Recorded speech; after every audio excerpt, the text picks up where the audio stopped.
This is the Yanks Go Yard podcast with Adam Weinrib and Thomas Carannante. Welcome to the Yanks Go Yard podcast. I'm Adam Weinrib alongside Thomas Carannante. Happy Thursday, 2 o'clock Eastern time, or more like 2:10, but who's counting? Certainly me, actually. I just counted, so my bad. The New York Yankees are reaching May in first place in the American League East.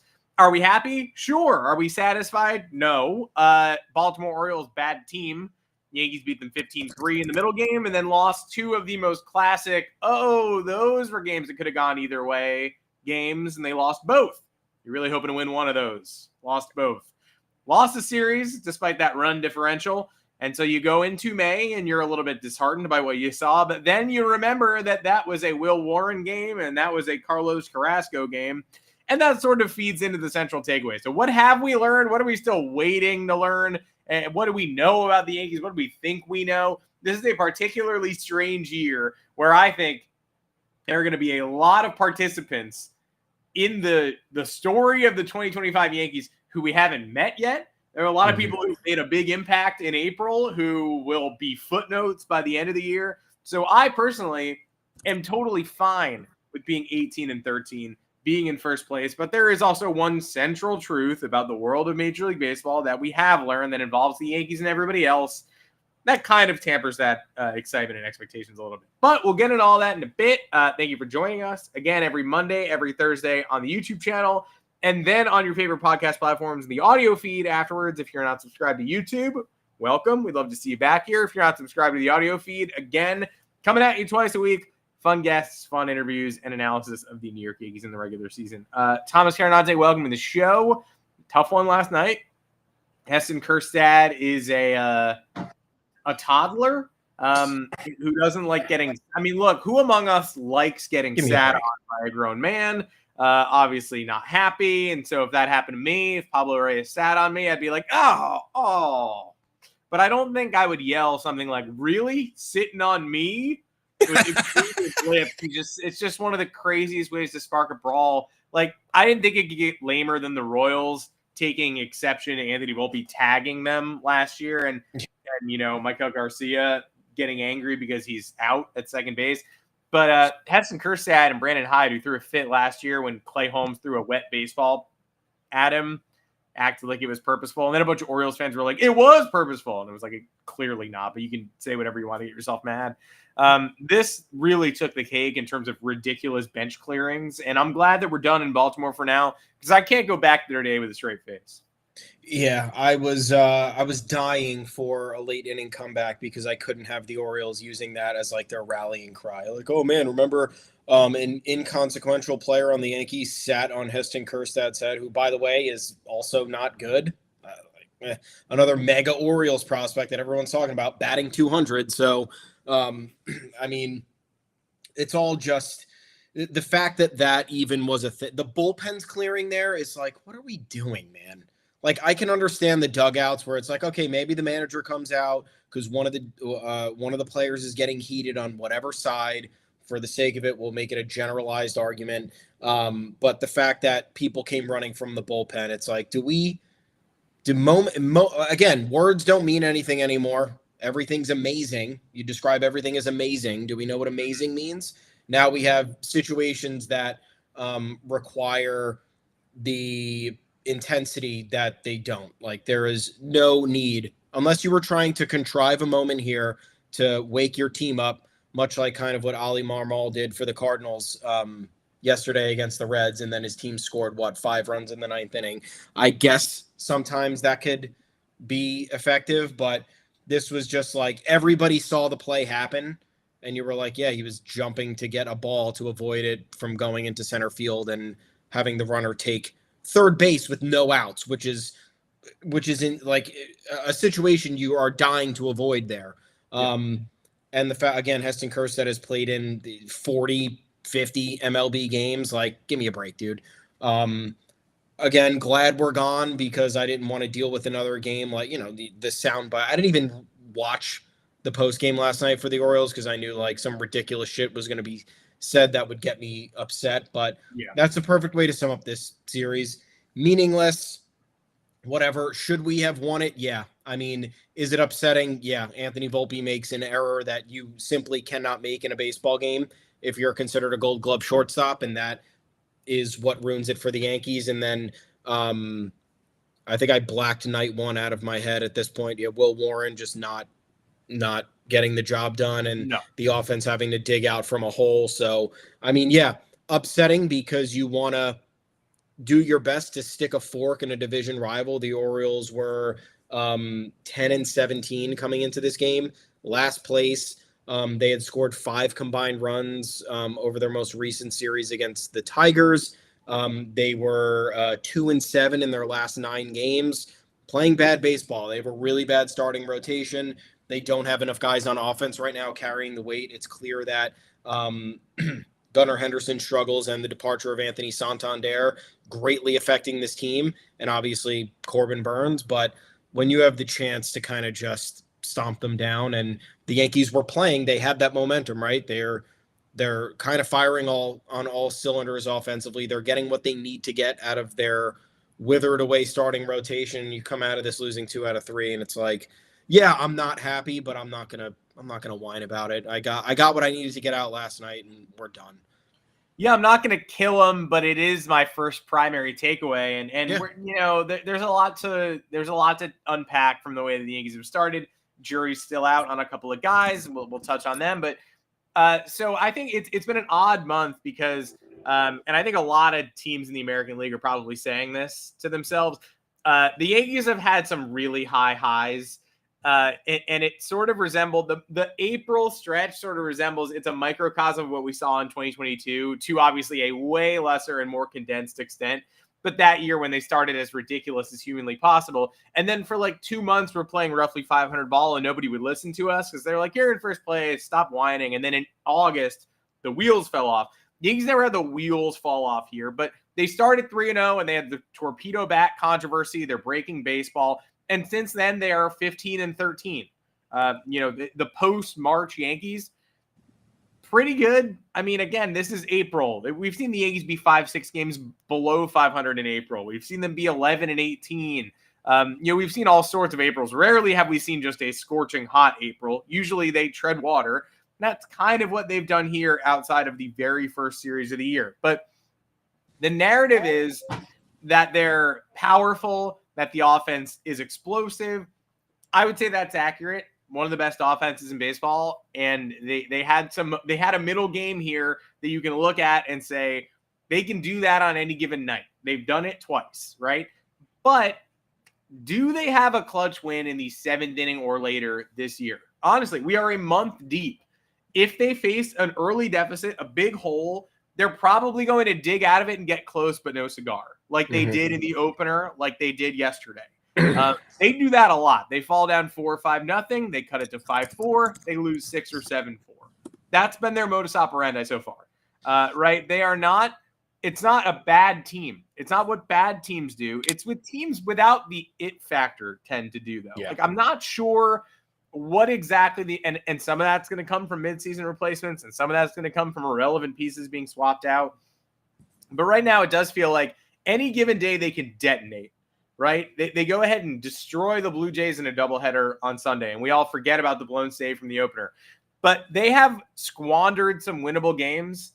The Devin Williams blown saves, the Carlos Rodon game against San Francisco, and he's been great. But that's one. The 4-2 lead against Arizona late. The extra innings in Pittsburgh. They have some 50-50 games, some winnable games they have let get away, and usually good teams, that'll happen to them. The Mets let one get away yesterday. The Mets blew like a 7-1 lead against Washington. Really good teams are going to blow games, but typically the best teams even that out by stealing games back so that it all sort of evens out. So you go, man, I wish we hadn't blown that 4-2 lead against the Diamondbacks. Eugenio Suarez hit a grand slam, but it all evened out because the next day we came back from 3-0 down in the 8th inning. And then, oh, look, we're even Steven, and then we win the games we're supposed to win. This team has not really done that. The Jason Dominguez bases clearing double against the Royals is really the only example of this. So, and it's May now. So do they have that bone in their body? It does a 6th inning comeback even count? The Dominguez game, I'm glad it happened, but like, where is the late rally that works? Where is the late rally that capitulates? and ends up stealing the game, and we go, wow, I didn't think we had, like, I thought that one was over. We took it back. They haven't done that yet. So it's not be all end all. It's not season over. It's not even a permanent judgment, but 30 plus games into the season, I haven't seen it once. That's kind of unremarkable. I mean, look, this is a problem with them for years. How many times have we looked at games where it's like they go down in the first inning and you're like, this is over. They're not coming back. So the it factor is another very big concern with this team for the last 7 years, in terms of being able to dig deep and overcome adversity late, make the at-bats count. I think a lot of the problem perhaps stems from non-competitive at-bats, like, come after me, I guess, but like I've seen Aaron Judge come to the plate a couple of times this year in the 9th inning when we've needed something, and he's kind of gone down quietly. And again, it takes nothing away that what he's accomplished so far this season, because he's literally the best player on the planet. But those at-bats are the ones that matter when you're talking about September and October. Like, are you putting forth a meaningful at-bat in the 9th inning? I don't in the larger scope of it, I don't care that it's April, right? Get out all that you need to get out. Whatever cobwebs there are, this is the time to shake them off. But, Aaron Judge has been somebody who's in Major League Baseball for a very long time, and a lot of the conversation around him has had to deal with being in the clutch and delivering in the postseason and all of that. And call it fair, call it unfair, but the DNA of a successful New York team is being able to come through in those big moments. And I think that not only from him, but we've seen it from everybody else. There's a lack of a clutch gene, if you want to call it that. You might look at Aaron Judge's splits. They are favorable in terms of coming through in high leverage. He did have that big RBI last night. Again, came through when it was simply not enough. Yankees as a whole in high leverage this year are batting .215 with a .652 OPS. And that's not a small sample size. It's 183 plate appearances. So again, not writing anything off. We're a month into the season. There's things that we're learning. We're clocking this right now, I think, is probably the best way to put it. There's been no late inning comebacks. There has been, again, a similar trend of like, when you go down early, it's either the game's over or you're going to fight back and you're going to get within a run or two, and you're not going to take the next step to secure the victory. And like, look, they had chances last night. Aaron Judge hits that RBI single in the 7th. Yankees get a gift, runner in scoring position after an error, don't cash it in. Anthony Volpe, after his big error in the 5th inning, leadoff walk in the 8th, down in order on the next 3 batters. I don't know why he doesn't steal. I don't know why there isn't, some sort of effort to either get him in scoring position, or how you could have 3 guys in a row not do absolutely anything against the Orioles, who have been struggling. But that's what happened. And I don't want look, Yankees do have a very good offense, right? I'll be the first person to say that after criticizing them for the last however many years. I think they have 6 or 7 guys with OPS pluses above 100, which is awesome. But look, they've had these giant run spurts that are perhaps inflating the numbers from time to time. You see some of these series. Look, they lost series to all good teams, right? Diamondbacks lost, Tigers lost, Giants lost. All of those teams are very good right now. They also lost to the Guardians, solid team. Now they lose to the Orioles. 5-5 in series this year. Again, not a whole lot that we're learning, but we're clocking this early and we're saying this could potentially be a problem later. Would like to maybe have seen a little bit of this in the first month, and we haven't. And I don't think it's a complaint. It's something that you've been watching more than I have. I missed 2 weeks, but if we haven't seen it yet, when's it going to come? How's it going to deliver? And how can they bottle that up and foster it for the rest of the year? Because that's what they're going to need. That's what this team is going to need. Yeah, it's an odd amount of faith right now, because I have utmost faith when they fall down 4-0 early that they're going to give us a fake comeback and lose. Like, I don't think they're just going down, but I know they're not coming all the way back. It's this weird NBA thing where that like it's 68-46 at half, and you're like, this is going to be a 5-point game late. My team's not going to win. Like, that's kind of how it's felt for a month of Yankees baseball so far. And look, the second thing that we've learned is that everything does go down easier with the back-to-back home runs to start a game.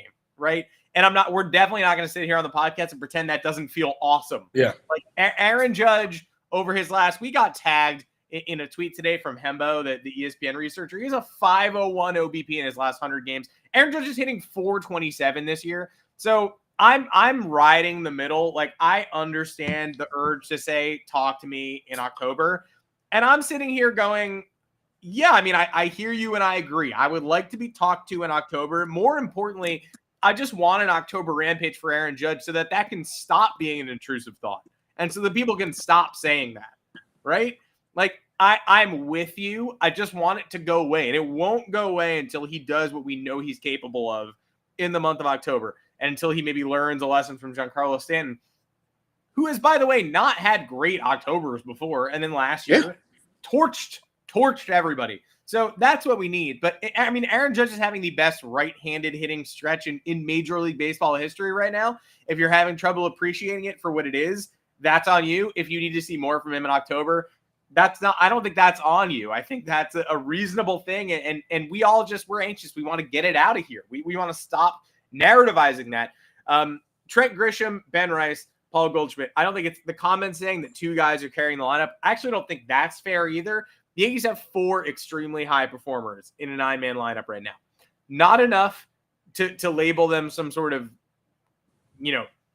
absolute emphatic contender. But I think more than enough to say that if you are able to revamp the parts of this roster that need revamping, and if you're able to get 2 more consistent bats, if you consider Volpe consistent, he's got this 120 WRC plus, he's got to be peaks and valleys forever, but he's closer than ever this year. You get Austin Wells where he needs to be. If Jason Dominguez comes around, you can see it. You can see the vision. But, I mean, Rice is probably the best Yankees success story in terms of offensive development since Aaron Judge. And you take away those two, it's like we're all the way back to Brett Gardner. Like, this organization doesn't really do this as much as they should.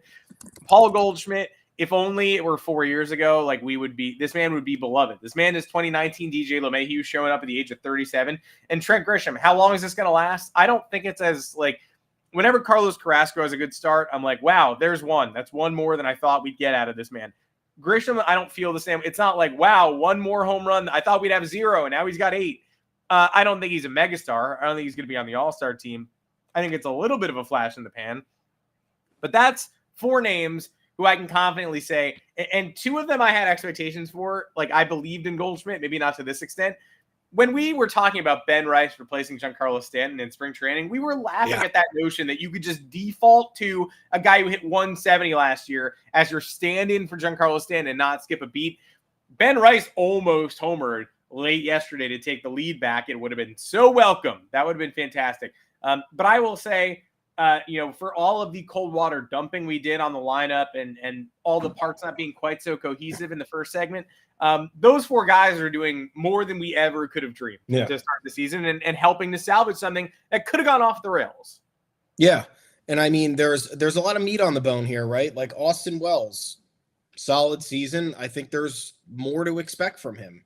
Paul Goldschmidt, we'll probably see some normalizing there in terms, regular regression. He's not going to perform if he performs at this pace, great. Jazz, I think maybe I'm an optimist, but I don't think the guy's going to bat around 200 all year. Guess I could be wrong, but I don't know. Really, the only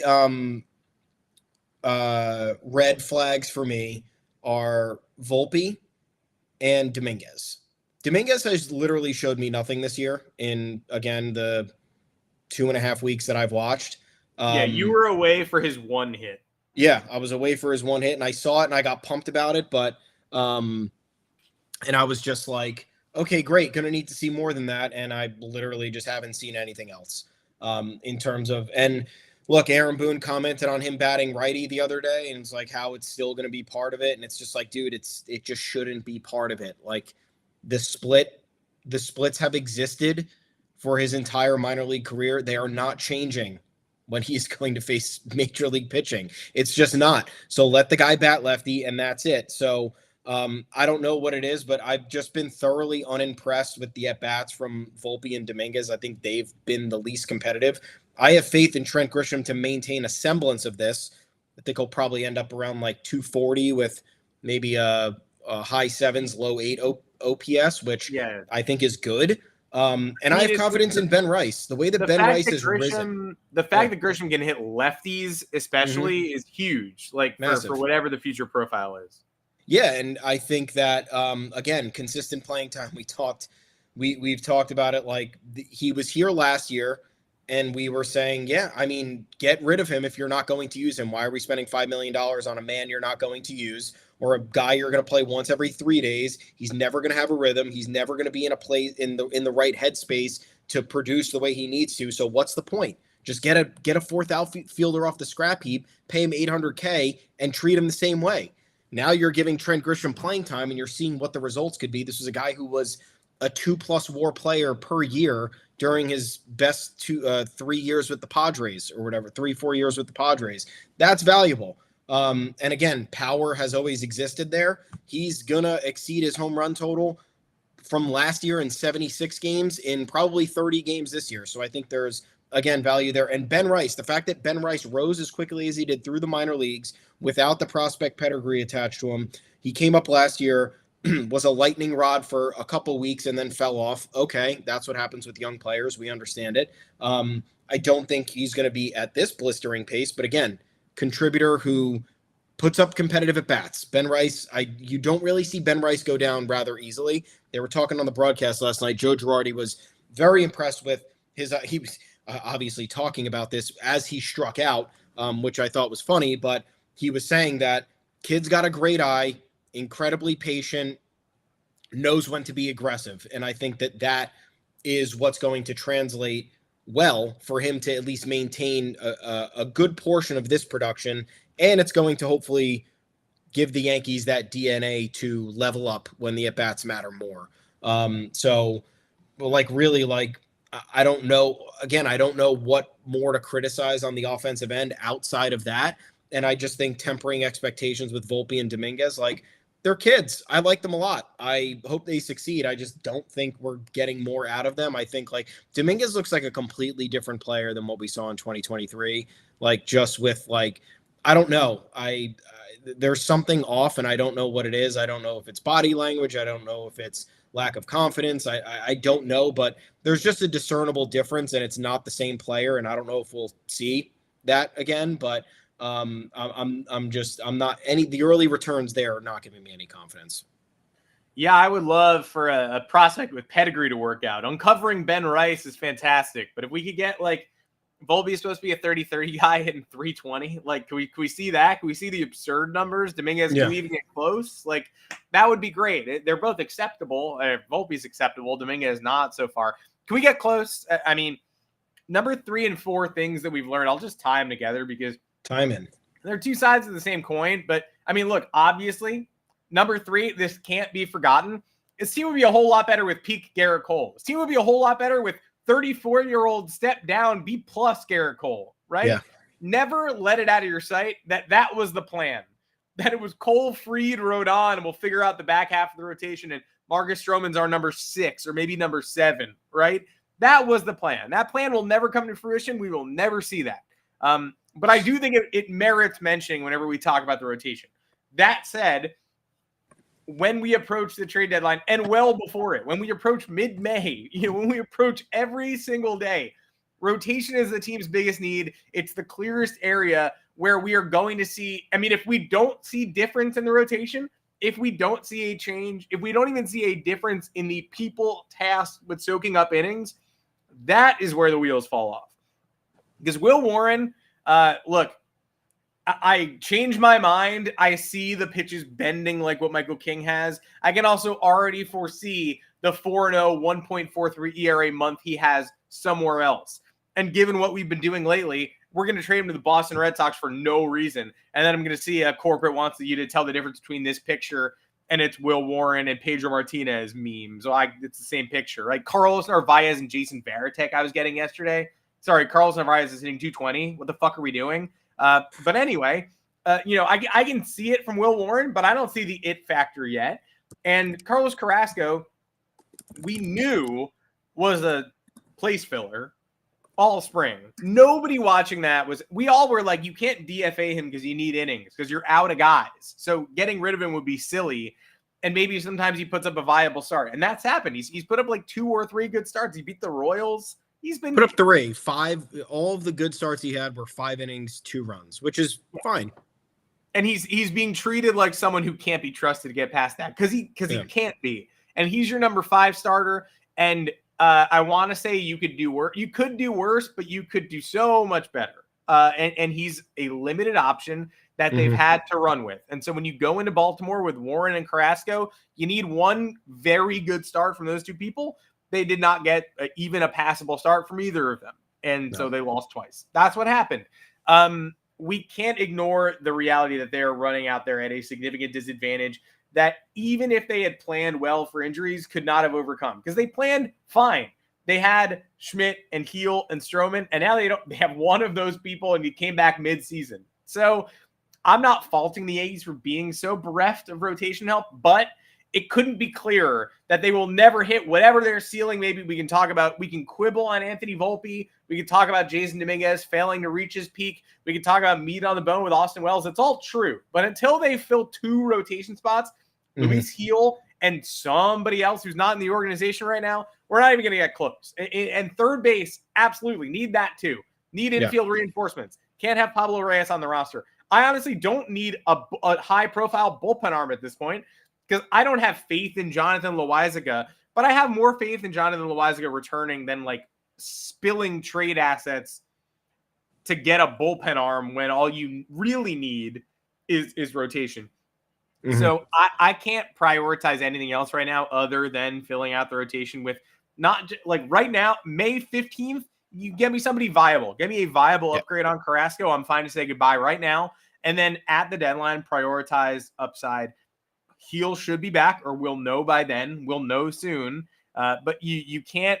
This team is in the American League, too far at the forefront of the league that they play in to keep running out 2 almost auto losses unless you get a black swan event.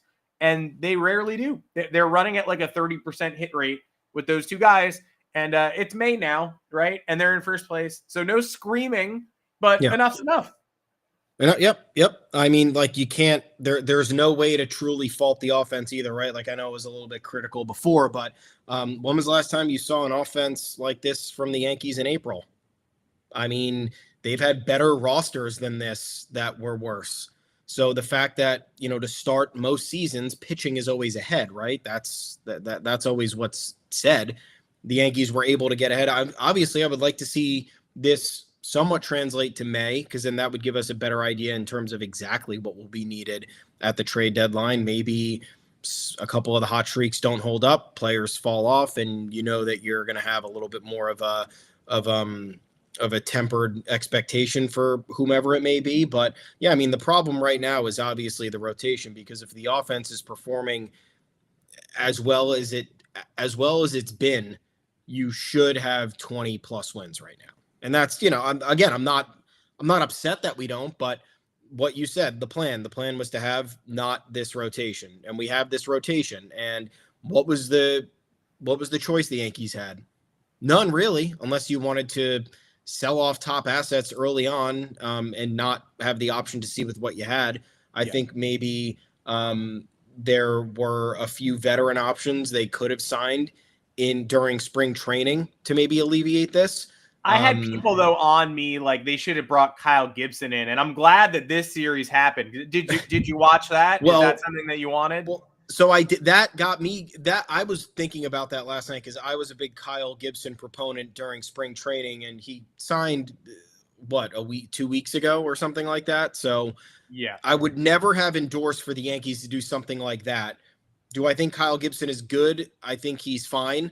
Do I think Kyle Gibson is going to be good with a late start to the season? No. Like the option was either sign Kyle Gibson in mid-March and get him ready for mid-April, or don't sign him at all, because nothing else is going to come of this. The Yankees chose Carlos Carrasco. I don't know why that was the choice. I think we all, pretty much disagreed with that at the time. He had a good spring training, so we sat there and we said, hey, you know what? Maybe the plan works. Maybe they unlocked a little something to get 2 months out of him, and that's really all we need. Keep us afloat until we could figure out what is attainable at the trade deadline. But yeah, it's been a month. It ain't working. Will Warren, again, like He pitched in 10 games last year or something like that. He pitched in enough games last year where it was like, okay, you have a 10 ERA. That's bad. So you're either not ready for the big leagues or something's wrong that we need to fix. So let's figure that out. And now we're getting a mixed bag. It's like you're getting, the top out at 5 innings and he can't go beyond that, or you're getting a disastrous outing. So am I ready to give up on Will Warren? No, but like you can't have 2 coin flip arms in the rotation for much longer. I understand. Could be an April, May thing. It is what it is. Like there's not much that can be done. We were struck with bad injuries at the wrong time, but it's clearly if they had a serviceable back end of the rotation, it wouldn't be. And look, like Clark Schmidt, like again, a guy who's probably not going to give you length. And I don't really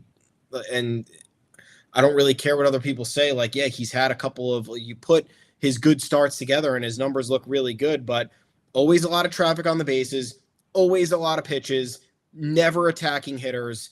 And that passive pitching comes back to bite the Yankees because you need to get, like even Rodon the other night, like he got through 5 innings clean. It was great. And then sixth inning came and you're like, all right. And I thought Aaron Boone made a great decision. Take him out now, whatever. He pleads to go back into the 7th, gives up the home run. And it's like, fuck, dude, come on. Like a lesson learned for Aaron Boone. Like every time Carlos Rodon begs to go back into a game, that's the red flag. It's not happening. Because every time he does, something bad happens. And I don't think that that's something they should completely write off. But if you're talking about a big game and Carlos Rodon is dying to go back in, but you know that he doesn't have it and you know you have a better option, then that's just the answer at that point. But outside of Max Fried, right, you have all of these little issues with these other pitchers. And the Yankees tried to go into this year with 0 issues with their top 2 pitchers, which would have been great. And now you lose one of those, half your plan gets axed, and now you have a bigger problem. So yeah, I agree it's rotation. I agree it's stability at third base. I agree it's oh my bullpen God. bullpen just what? Sorry. What happened? We just made an all-time roster move live on the podcast. Who? We have added outfield help. Do you want to call it help? I don't know. As a reverberation of Alex Verdugo being called up to the Atlanta Braves and the Braves squeezing somebody off their roster, the New York Yankees are now proud owners of Brian De La Cruz. Oh, I was going to say Kelnick. Not Kelnick. I would take Kelnick, but no, the New York Yankees are now proud owners of Brian De La Cruz, who will report to Scranton. So you don't need to worry about him. We don't need outfield help. Well, you don't need to worry about him. He's hanging out with Everson Pereira. So okay, there he goes. Sure. 191. He was a Gwinnett striper before this, hitting 200 with a 481 OPS down at AAA. Thomas, I think this guy sucks. I don't know what. I would love somebody to explain it to me again. Like my one concern here was Jason Dominguez. I don't think he's going to be. I think maybe we overstated his arrival back in 2023, but I don't think there's any panic for outfield depth unless. And again, like. If one of these guys goes down, you have Trent Grisham as the 4th in theory. And if one of those guys goes down, like you can move pieces around. You can move Oswaldo Cabrera into the outfield. You can call Everson Pereira up and see what you have in him. He was hitting well in spring training. He can start playing the field, in a few weeks? Something like that. Maybe by June, maybe a month. Should be now, yeah. So yeah, I don't get it, but I guess that's that. Cool. Well, there you go. Enjoy. Look, I'm trying to be generous to these Yankees. I'm not going to be overly harsh. I can't say they shouldn't have blown a single save. But when we're talking about relative to expectations, how do they perform? You brought up the 20-win mark earlier. Their Pythagorean record is 20-11. So I think that's totally fair to say this is a 20-win team right now. And anyone watching would agree the performance is imperfect. But yeah, that feels pretty good. If they're 20-11 versus 18-13, you feel a little bit better. And so they have not gotten blown out much. And there are games that they lost that they could have coin flip games, but I can't really give them to them. Like extra innings on the road in Pittsburgh, they had to rally in the 9th to even tie that game up. They should have won that because Pittsburgh is bad. So they should have won a road extra innings game, but they suck at those, so they didn't. The ones that I can legitimately say, okay, you got to put that in the Yankees column. 8-4 in Tampa. That's a win, right? Book that. Give me that. And then the Arizona game, 4-2. Yeah. You should have started the season 4-0. I'll give them those two. I can't give them the 1-run Devin Williams save against Toronto. A 1-run save is a coin flip. They weren't in the lead until the bottom of the 8th inning. They left an ocean of runners on the bases. Like, they could have won last night. They could have won the opener in Baltimore. Their high, I would say, is something like 24 wins. It's possible, but that's with every single game going their way. That never happens. 20 feels right. You can argue 21 if you want to say Devin Williams should complete that save. He's an all-star closer, right? And I could agree with that. So I would say 21 wins feels like where they're at. And so that brings, but they're not. They're at 18. And so that means A, underperforming, and B, they are a clear top 3 team in the American League right now. Yeah. Even as currently constructed, even with Will Warren and Carlos Carrasco and all these offensive players who you don't like, Jeff Passan says that they and the Tigers have separated themselves in the column that he ran yesterday from the rest of the American League. I don't know if I can go that far. I don't think I can say that's tier 1. And who else you got then? Well, I you know what? When I was writing this outline yesterday, I was going to put the Boston Red Sox in there because they've been mashing like crazy. And then they go ahead and blow a 6-0 lead yesterday. And I remember that they're fine. They don't have the stability. No, I mean, I remember that they're fine, not great. Yeah. I'll put the Mariners in a similar tier. That's why I'm going top 3, right? I can't count out the Astros. I just can't sit here and be like, oh, yeah, the Yankees have separated themselves from the Astros. That doesn't feel correct. And so I'll say like Yankees, Tigers, Mariners, Astros are a tier. Red Sox and Royals and Guardians are one below. But none of these teams are anywhere close to the best in the National League. And I'm not even talking about the Dodgers because you went into the season going, okay, well, whatever happens, house money. You do what you can without Juan Soto. You try to recreate him in the aggregate. You try to make the World Series, and you hope something crazy happens because the Dodgers are just unbeatable. Not true. Blake Snell gone. Who could have seen that coming? Everyone. Tyler Glasnow gone. Who could have seen that coming? Everyone on earth. Dodgers are still very good. I didn't learn anything from them beating up the Miami Marlins and Kike Hernandez putting a helmet on and coming in and pitching. And by the way, more disrespecting baseball, but I'm sure Miguel Rojas didn't fill his shoes with milk like he did to Jazz Chisholm. But the Mets are better than the Yankees. The Cubs are better than the Yankees. The Dodgers, Padres, and Giants are better than the Yankees. The Diamondbacks might be better than the Yankees. The Brewers are probably better than the Yankees. I don't know about the Phillies, to be honest, but they're right on par. I think the Phillies and Yankees are similar teams at this point in time. One of them's older, one of them's younger. Both have similar results. Exciting highs, really boring 24-inning stretches and lows of like, what is this? What is this? What's going on? Then they steal one. Then they get one stolen from them. Nate Lowe hit a very Yankees blowing a save home run against the Phillies the other day. 2 out in the 9th, 1-2 count, 2nd and 3rd, down 2. Phillies won that game. So you're looking at the National League, and I think the Yankees are in the upper tier in the American League. I think if they make the tweaks they need to make, even if we don't see the Volpe breakout or the Dominguez return to form, they should be favored to come out of the American League right now. As long as they add a pitcher who you believe in and then add another innings eater to replace the Will Warrens of the world. Or maybe Will Warren shows up. God forbid someone take a step forward mid-season. But as far as I'm concerned, they're a top 3 team in the American League with huge glaring flaws. And if they fix them, which is, tougher, harder to do than just me saying that out loud, Brian De La Cruz is not going to be that fix. But if they fix their issues, if they actually attack this trade deadline aggressively and they deal with some regression from Goldschmidt, but some rising from Cody Bellinger, this is the favorite to come out of the American League. And it looks a lot like the Yankees against last year's AL playoff field. Yeah. But no matter who they get in the World Series, they will not be favored unless something drastic changes. And you had that baked-in Dodgers excuse to start, well, who can compete with those guys? Now Shohei Ohtani's not a pitcher, and now the Dodgers are missing 2 of their aces, and the Dodgers have been a 500 team since their hot start, and I think it's just as scary. The Mets and Padres are just as scary as the Dodgers ever were and currently are. Whoever comes out of the NL is going to be favored against the AL in the World Series pending a wild reversal, and you no longer have that baked-in excuse of, oh, we're going to lose because the Dodgers went wild this offseason.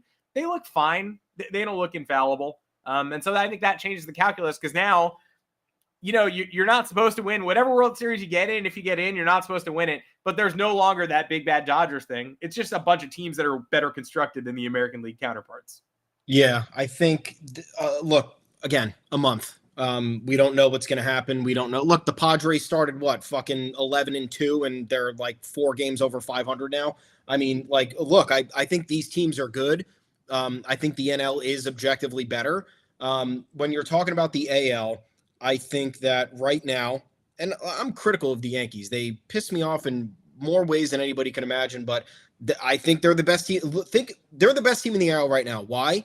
If you took any other team in the league, let's not go with like, actually, no, let's go with a team like the Red Sox, right? Let's say that the Red Sox lost their ace, lost their 1A hitter, and managed to win 18 games in the first month of the season, finish atop the division, and they blew 4 games that probably should have went their way, and they're in this situation right now. That team would be deemed like, oh my God, they're overcoming the odds. Can you believe this? They got these young players stepping up. They got these bench guys stepping up. Who would have thought? Who saw this coming? So that's why I'm sitting here and I'm saying, I think the Yankees should be given the credit that they deserve. They've overperformed offensively, whether you view that as a fluke or not. It happened. So, okay. Max Fried has been a Gerrit Cole clone for his first 6 starts.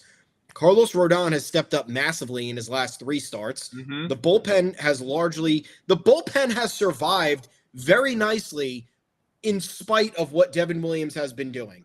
And so I saw the Devin Williams appearances in Baltimore, by the way. I don't want to like go through the whole series and just pretend that never happened. I saw those. I saw those 2 good innings. 7th inning guy, I'll take it. Like, let's keep working. I thought I thought those were 2 really good games to get him in, and I think he's going to be back to closing sooner than everybody might think. But if you look at how the Yankees are succeeding remember, everyone came into this year and they said that every rival fan, okay, looked at the Yankees lineup and they said, this lineup fucking sucks. Yep. It's Aaron Judge and nobody. Okay, I understand that. I actually sat there and I said, you know what? These people have a point. They're trying to make everything hurt more because they want to be assholes, and we lost Juan Soto, and Gerrit Cole went down, and Anthony Volpe is not the prospect everybody thought he would be. But now what is it? Now, the Yankees aren't the best team in the AL. They've been overperforming offensively, or the injuries are going to come back to cost them. And it's like, no, this is part of the game. Like, there are months you overperform. There's months you underperform. Injuries come back to bite you. It's all about people stepping into their places and succeeding. So the fact that the Yankees dealt with what they dealt with from March until the start of the season, or from February until the start of the season, overcame all of that, probably should have ended up this month better than they were. Like, I like the Tigers a lot. I think the Tigers are a great team. I think the Tigers have a lot of proving to do. I'm sorry, a wild card win against like last year, the Astros, in my opinion, were a quasi playoff team. Like, that's an accomplishment. They won it on the road, but like, you're going to have to do more than that. You objectively, you're going to have to do more than that. And that's the first time the Tigers made the playoffs in 10 years. So again, exciting times for them. I am actually excited for them. I think they're a cool team to watch. They possess a lot of the characteristics that modern day baseball teams don't. I love that. That's great. In terms of the Astros, yeah, I'm never going to write them off because we have trauma with the Astros. So like, you can't. Mariners, another team. Show me this can last beyond the All-Star break. Show me this can last through mid-August, because it doesn't typically with them. And then when they do get to the postseason, or when they do get down to the stretch, they blow it spectacularly. So like, again, I like the Mariners. I think they're a cool team. I've rooted for them the last few years. I've wanted them to be one of the teams competing in the playoffs and bringing that rotation into the national spotlight because they're so good, but they just haven't done it. And then you look at like our division, like the Red Sox. Okay, I think they have a good roster. Do I think that they have a lot more problems than they have solutions? Yeah, like the Masataka Yoshida stuff is crazy. The fact that they signed Alex Bregman to upend this entire roster for 1 year of him potentially is crazy. I think Alex Cora is a premier asshole. I think the front office is not making the aggressive moves that they largely need to make in order to be a contender of that caliber. I'll tell you who wanted the Red Sox to start the season off 25-9. Fucking Major League Baseball schedule makers. Like, sure. It's May 1st. I'm waiting for a quality Major League team. I'm waiting for a tough series. At They Rangers faced the to start the year. White Sox 6 times already. 7. At Rangers to start the year was supposed to be the tough one, and they lost 3 out of 4. They go to Baltimore. Everyone thought Baltimore was good, right? That should have been a tough road trip to start the year. Yeah. I hear you on that. I'll hear you out there. Cardinals at home, last place projected team. Blue Jays at home, last place projected team. Go on the road to face the White Sox for 3. Go on the road to face Tampa at Yankee Stadium for 3. White Sox in Boston, including Patriots Day. They get the Mariners, who no one thought could hit. The Mariners take 2 out of 3. Good job by the Mariners. At Guardians, that's a series that's a quality opponent. Congratulations, exactly 1. At Blue Jays, the Red Sox kill the Blue Jays, except for last night, versus Twins this week. Rangers are coming in, and they can't pitch. At Royals, at Tigers. Is May 9th at Royals the first time since opening day the Red Sox have faced a quality opponent? The Mariners by accident. Rangers can pitch, by the way. They have really good rotation right now. They're Is someone bullpens in the comments really telling me who do the Yankees play? By the way, like Brewers, Giants, at Tigers. Yeah, all playoff contending teams, all teams that were good last year too. What are we? All teams that were about? in the Brewers missed the playoffs by a half game. I mean, Diamondbacks missed the playoffs by a half game. Brewers were in it. Tigers were in it. The Giants weren't in it, but they're one of the pleasant surprises early on in the year. Yankees got the Guardians already. Yankees got Guardians the Royals already. So I don't know. I mean, who do the Yankees play? I think the question is, who do the Yankees not play? And the answer is the White Sox 7 fucking times.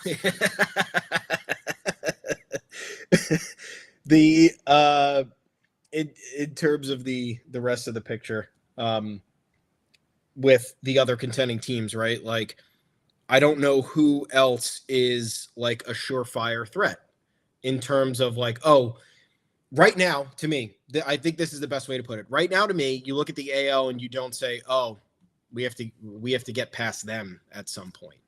There's no discussion of that right now, and there really wasn't that discussion even last year.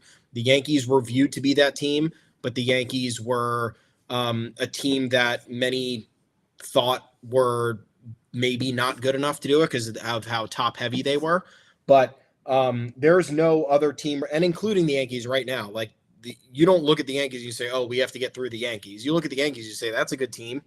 We'll have to face them. But like, if you're the Yankees and you went to the World Series last year and you've been in contention for the last, 8 or 9 years, you don't say, oh man, Tigers are off to a good start. They made the playoffs last year. Like, that's a team I'm going to worry about in the CS. Or the Astros, oh man, like, yeah, they've killed us before. They have our number, but like, it's a significantly worse team. They're objectively not as good. Mariners scare you.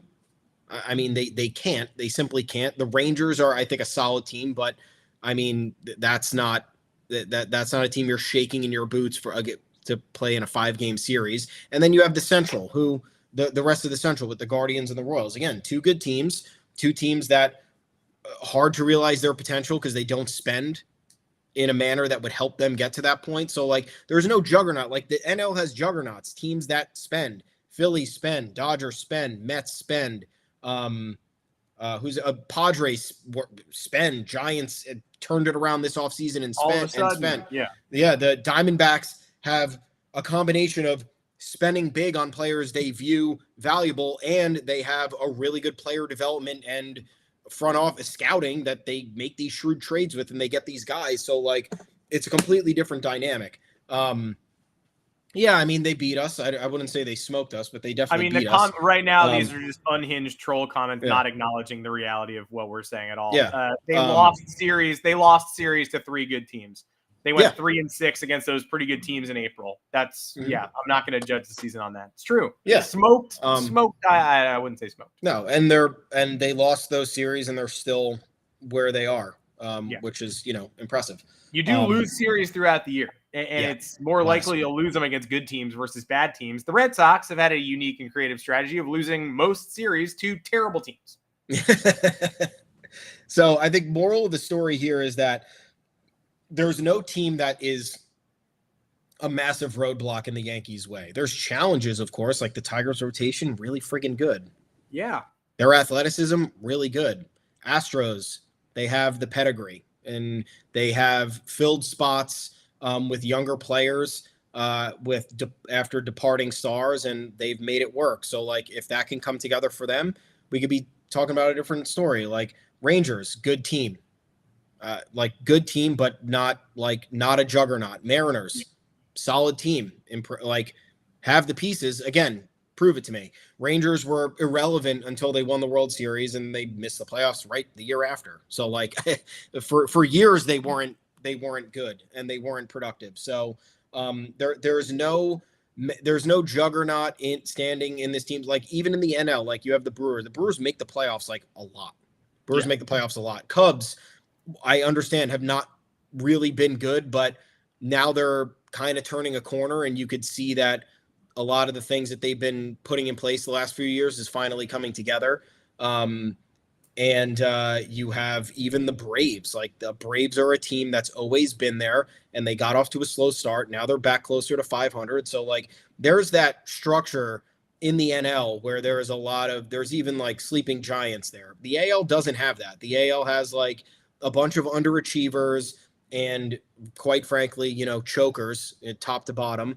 And you have the Astros who kind of just let everything fall by the wayside. So that's why I sit here and I say the Yankees are the best team in the AL. I don't care if they lost a series to the Tigers. Beating them 2 out of 3 doesn't mean anything. That in April, that doesn't mean anything. And Max Fried went ahead and won his game in that series. Carlos Rodon collapsed mid-series, and Carlos Carrasco threw the first game. That's why it's so hard to judge. I'm looking at Yankees Tigers. I'm seeing Casey Mize smoking Carlos Carrasco and thinking about a playoff series based on that. What? I can't do anything with that. You also just can't sit there and be like, oh, so the Tiger, any team. Oh, this team made the playoffs last year and they look impressive to start this year. They look like they can beat the Yankees, and it's like the Yankees have made the playoffs for 8 of the last 9 years and made it to the ALCS 4 times and made it to the World Series once. That team is better. That team is, and the Yankees, the Yankees haven't really the core pieces have remained the same on the Yankees. Their philosophy has largely remained the same. Do I think they're a surefire World Series contender? Not really. Like you said, I think there's a large obstacle for them to talk about something standing in their way. World Series, I think if they get there, they're just not winning it. It's not gonna happen. They're a surefire World Series losing contender at this point. Yes. So, but it's watching the Knicks. Look, Game 6 tonight at Detroit. Tough to win 3 road games in a series. They win it, they move on. That's great. They lose it, they got Game 7 at home. They win Game 7 at home. I'll celebrate. That'll be fantastic. They'll have won a series, and they're losing the next one. They're getting swept by the Celtics. The Yankees are almost in an NBA spot right now, where I know what their ceiling is, and baseball's unpredictable, but it's also not. They can make the World Series and get smoked. The Knicks could make next round and get smoked. Yeah. It's going to stop me from rooting for them. It's going to stop every game from feeling like life or death, because I just their starters are injured and they're not as good as the Celtics. They're going to get smacked by the Celtics if they even advance. Yeah. That's what it kind of feels like. Yeah. We're talking about now too, man. This team's more impressive than it was to start last year. And I don't know what this fella is talking about. What team are you rooting for? And again, if it's Red Sox, then why aren't you rebutting the allegations that you've played the dregs of the American League and you're 17-15? I don't know. How are the Tigers better than because the Tigers have 2 more wins than the Yankees, or better than the Yankees? That's what we're doing. That's what we're doing today. Okay. Sure. When one of the Tigers starters gets injured, and one of their key position players gets injured, which will happen, which is what's happened with every team except for a select few, then we'll see what transpires after that and who the better team is. Surely the Tigers just exerted their influence in Houston, right? It's a tough place to play. Surely they just went into Houston, just ran over the Astros. Actually, they lost the first 2 in agonizing fashion and barely salvaged that series, which I believe you called getting smoked. A couple of comments earlier. They almost blew a 7-1 lead yesterday. Yeah, I was told losing a series to a good team is you got smoked, and the Tigers just got smoked in Houston. So there you go. Yeah, I mean it's all just what the Yankees have overcome right now more than what most teams have, and they're in arguably the second most fortuitous position in the American League. I think that's just what it comes down to.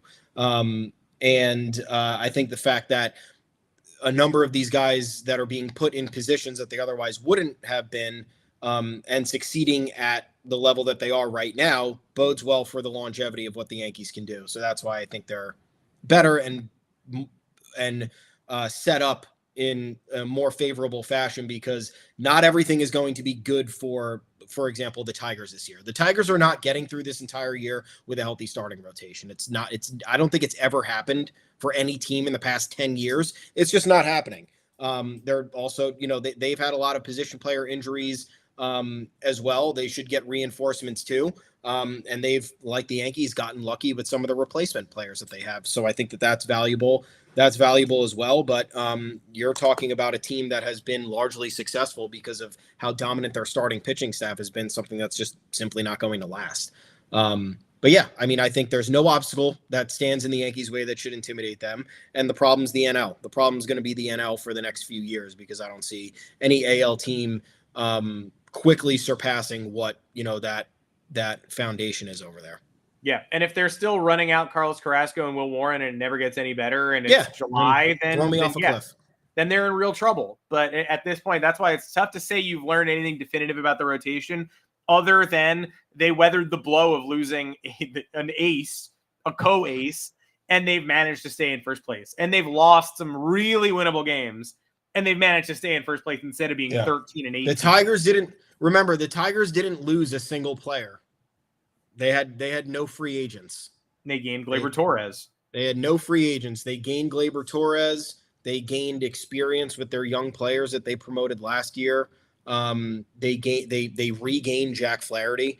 They gained Tommy Kahnle. So they had no losses. The Yankees had losses and had to replenish them. The Tigers were in a position where, okay, we have these roster nuts and bolts in place. We're going to add little pieces to them as we go. So the Tigers have not faced any sort of early adversity in that respect. The Yankees lost the third best hitter in the sport and a top 3 pitcher in the sport. So, and they're in the position that they're in. So again, I would like to see one of these other teams who would theoretically kick our ass lose 2 of those pieces, and then we'll see where they're at. We'll see what happens. Well, we got smoked. So I guess that's what we learned as of May 1st. Season's over. We got smoked a couple times. We will see you on June 1st. We will see you next week. We'll see you plenty. We're going to keep track of the Yankees from here until the end of the season, which hopefully is a very long time from now. It'd be nice, but we don't know. Go Knicks, I guess. Again, what's the ceiling on the Knicks? It's probably going to end with me being upset regardless of what the ceiling is, but go Knicks. Go into the summer, do something, maybe, figure it out. Get better, shoot threes, learn to shoot threes. I'm Adam Weinrib. You can find me on Twitter at Adam Weinrib. Thomas Carannante, where can the people find you? I'm at Tommy's_takes. We are both at the official Yanks Go Yard account at Yanks Go Yard FS.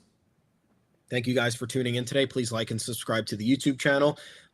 We know you're listening. We know you're watching. But if you're interested in reading, which is good for your brain, head on over to yanksgoyard.com. That's where all the content is. We're updating you guys on roster moves, injuries, coaches' comments, bullshit benches clearing incidents like last night. It's all there for you to digest. We want you to take in all things that are Yankees, because we're not talking about everything on the podcast every week. We can't. We'll be here for 3 hours. So appreciate you guys your guys' support. Enjoy the weekend. Let's go Yanks. Here we go. Weekend series. Let's do it. Let's go New York Yankees weekend series at home. Let's go New York Knicks. Playoff game, hopefully not at home for the rest of I would like to not come home this weekend. I want to win on the road. But I tell you what, didn't watch game 1, didn't watch game 4. Pretty exciting wins. Not going to watch tonight's game. Go Knicks. Not watching it. Not using my eyes to watch it. You can watch it. You can tell me about it. I'm not watching that shit. We will see you Monday afternoon, 2 o'clock Eastern. Take care.